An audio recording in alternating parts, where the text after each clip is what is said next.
This is Molly. She's a 4-year-old cockapoo. She belongs to us. She's quite needy, but hopefully she'll be a really good model. Before I do anything, I always give a dog a quick health check. That's just to make sure that all is well and you pick up anything that you hadn't picked up last time. I start with the face and I check the eyes to make sure there's nothing there. She's got a bit of eye bogus, so that comes out. They should be nice and clear, no cloudiness, no gunge all around them, so her eyes are perfectly okay. Next thing I check is the mouth. I check the teeth and they should be nice and clean. The gums should be either nice and pink. She's got some discolouring as well, but that's perfectly normal in black cockapoos. When you touch the gum, the colour should come straight back. If there's any problem and that doesn't happen, or the gums are pale, then you need to get them looked at by a vet. I check the ears and I smell the ears. It should smell nice and warm, and there's a slight sort of like strawy smell to it, but there should be no discharge or no sort of like dark stuff coming out of the ear. She, as I said earlier, has got very hairy ears, so I will use some plucking powder on those. Stand up. I then check all over her body just to feel, to see whether there's any lumps and bumps that shouldn't be there.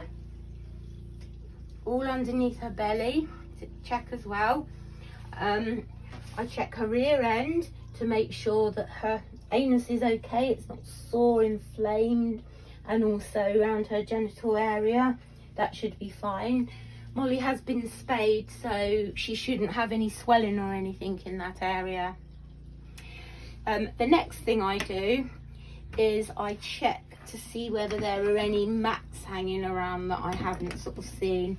I use the big doodle comb for that, and I go through the coat all the way, making sure that I get to under the armpits. Most of the time with armpits I tend to actually shave them so you can't get mats in them, but because Molly's brushed quite often, I wouldn't say every day, but she is brushed quite often, she doesn't have any mats. A lot of people have asked about paws, so I will show you in a moment how to clip between the actual pads of the paws, and also how to do nails. So the easiest way is if I turn Molly round, turn round, good girl, come on, stand up, that's a good girl. Right, that's the pad. You don't want to take all the hair out from between the pads because that can actually make it sore, but what you don't want to do is have hair covering the pads, because this is the only place a dog can actually sweat from. It has sweat glands in there, so you don't want them really thick and covered up. To actually get that all trimmed up, I use my Arcos, which is very easy. I just go round. But a lot of people use their scissors. If you're going to use your scissors, I would suggest you use a tiny pair of scissors and you literally just go round very gently so you don't sort of cut any of the skin or the pads. Right, nail clipping.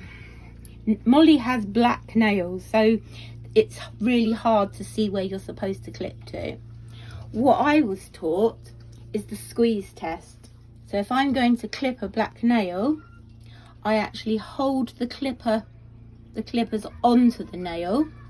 Let's go better grip.